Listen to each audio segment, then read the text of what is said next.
done it, yes, sir. Nancy nagged at me till I bought an automobile. Nancy said the Willets had one and the Weavers had one, and here we was riding around in a buckboard behind a bone-spabbing horse what had spring halt and was blind on the off side.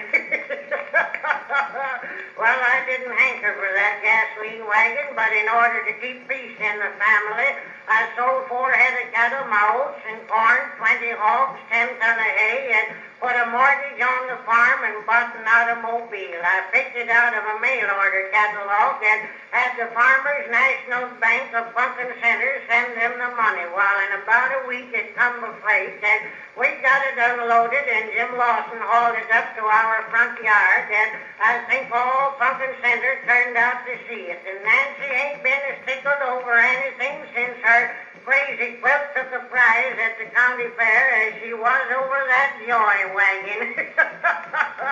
Well, I felt it in my bones that I'd made a fool of myself, or soon would, so next day I filled it full of gasoline and got all ready to take Nancy, Jim Lawson, and Ezra Hoskins out for a ride.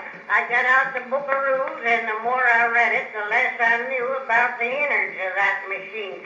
Jim said I had to turn the crank to shoot it off. I turned that crank until my eyes stuck out, but it wouldn't budge. Nancy said the bobbin was wound too tight, or else the shuttle was threaded wrong.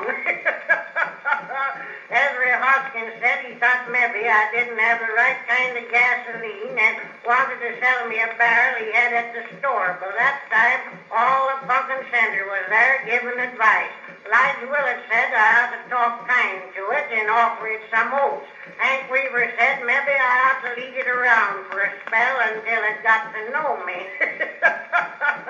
And Cy Pettingill said maybe I hadn't watered it yet, and Deacon Witherspoon wanted to offer prayer. Well, I grabbed hold of that crank again, and it flew back and hit me on the shins, and I sat down in the yard to think it over, and Nancy said the language I used was just shameful. Just then Jim Lawson said, "Don't this plug go in somewhere?" We found where it went, and I turned the crank again, and that machine commenced to rear and snort, and started off like a skyrocket, and there was a lot of things happened in less time than it takes to tell it.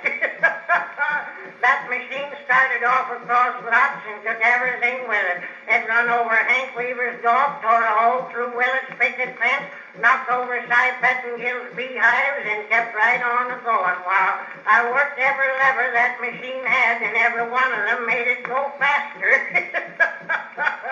Nancy was screaming, Ezra Hoskins was praying. It wouldn't be right to tell what Jim Lawson was doing, but Nancy said it sounded like he was talking to the Lord. Just then we went through Ab Whitaker's wheat field and started on fire, and I managed to steer it onto the turnpike road, but that didn't help matters any, cause it only hit the road once in a while.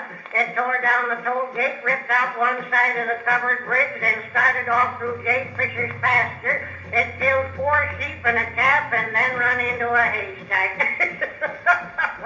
That's all I remember now. All I've got to show for that joyride is a broken leg, some rubber tires, 6 lawsuits, and a mortgage on the farm. Nancy says if we ever own another one, we'll have a regular chiffonnier to run it. I ain't saying much, but I've got a lingering suspicion that all my joyriding will be done in the old buckboard wagon.